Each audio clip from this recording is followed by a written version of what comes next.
भारत के दिल में बसा एक सुंदर गांव था खरियापुर। गांव छोटा था पर वहां के लोगों के दिल बहुत बड़े थे। हर घर के सामने तुलसी का पौधा, मिट्टी की दीवारों पर रंगोली के निशान और आंगन में हंसी की गूंज सुनाई देती थी। हरियापुर की सबसे बड़ी पहचान थी उसके खेत, जहां दूर दूर तक गेहूं, सरसों और धान की लहरें ऐसे झूमती जैसे कोई सुनहरी समुंदर हो। गांव के बच्चे खेतों में खेलना बहुत पसंद करते थे। उनमें सबसे नटखट थे मोहन, गीता और छोटू। तीनों बचपन के सच्चे दोस्त थे। सुबह सुबह जब सूरज उगता तो ये खेतों की ओर भाग जाते। कभी पेड़ों पर झूला झूलते, कभी मेढक पकड़ते, तो कभी मिट्टी के खिलौने बनाते। पर एक दिन उनकी जिंदगी में कुछ ऐसा हुआ जिसने उन्हें गांव का हीरो बना दिया और बताया कि धरती माँ के बच्चों में कितनी ताकत होती है। एक दिन शाम को जब सूरज डूब रहा था, मोहन अपने घर की छत पर बैठा आसमान देख रहा था। अचानक उसकी नजर खेतों की ओर पड़ी। वहां से नीली और हरी रोशनी निकल रही थी। वो हैरान रह गया, ये कैसी रोशनी है? उसने खुद से कहा। वो भागकर गीता और छोटू के घर पहुंचा। मोहन उत्साहित होकर गीता, छोटू, जल्दी आओ, खेतों में कुछ चमक रहा है। गीता हंसकर, अरे, तू फिर कुछ नई कहानी बना रहा है क्या? छोटू। चलो देखते हैं, सच्चाई का पता तो लगाना चाहिए। तीनों बच्चों ने तय किया कि अगली रात वे खेत में जाकर पता लगाएंगे। रात हुई, आसमान में पूरा चांद चमक रहा था और हवा में ठंडक थी। तीनों बच्चे धीरे धीरे अपने घरों से निकले ताकि कोई देख न ले। वे खेतों के पास पुराने पीपल के पेड़ के पीछे छिप गए।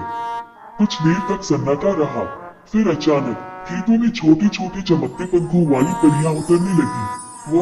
उनके कपड़े उसकी बूंदों से बने थे और उनके पंख मोरपंख जैसे चमकते थे।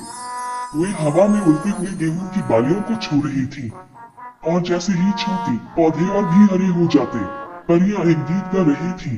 धरती माँ की गोद में जीवन का रहस्य है, प्रेम से सींचो इसे तो हर बीज आशीर्वाद है। बच्चों की आंखें आश्चर्य से चमकने लगी। मोहन ने धीरे से कहा, ये तो खेतों की परियां हैं। कुछ दिनों तक बच्चे हर रात परियों को देखते रहे, लेकिन एक दिन गांव पर संकट आ गया। 3 हफ्तों से बारिश नहीं हुई थी। खेत सूखने लगे, पौधे मुरझा गए। गांव के बुजुर्ग चिंतित हो गए।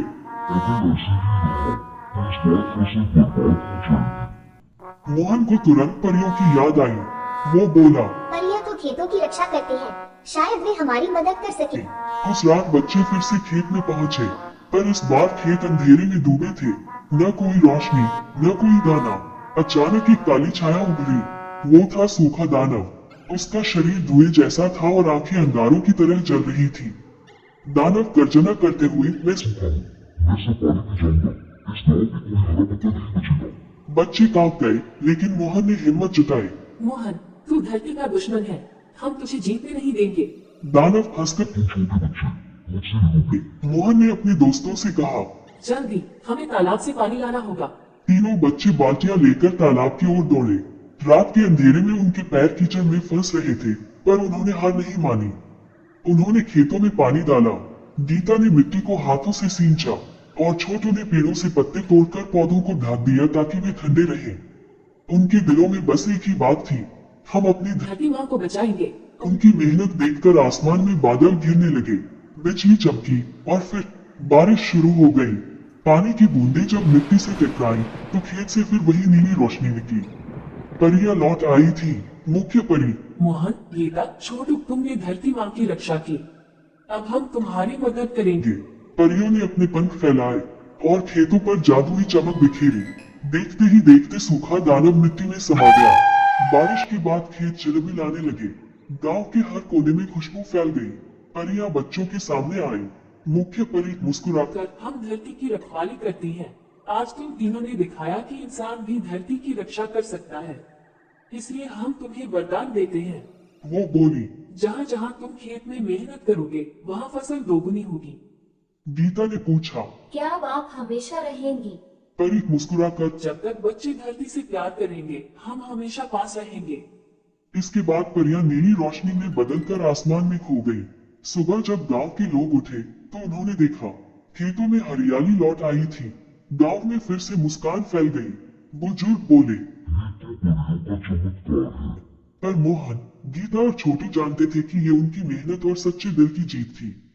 उस दिन से हरियापुर के बच्चे हर शाम खेतों में जाते, पौधों को पानी देते, पेड़ लगाते और मिट्टी को छूकर धन्यवाद कहते। रात को जब हवा खेतों से गुजरती, तो गेहूं की बालियां ऐसे सरसराती जैसे कोई गाना गा रही हूं।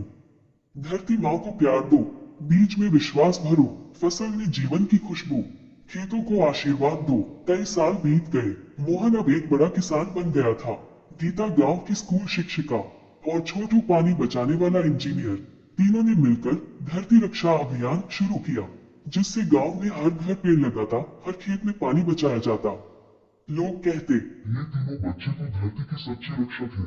और जब भी कभी रात को खेतों में नीली रोशनी दिखती, तो बच्चे कहते, देखो खेतों की परियां फिर आ गई हैं। धरती माँ हमारी सबसे बड़ी दाता है, उसकी रक्षा करना हमारा धर्म है। मेहनत और सच्चाई से बड़ा कोई जादू नहीं। जब बच्चे और प्रकृति एक साथ हों, तो कोई बुरा ताकत टिक नहीं सकती।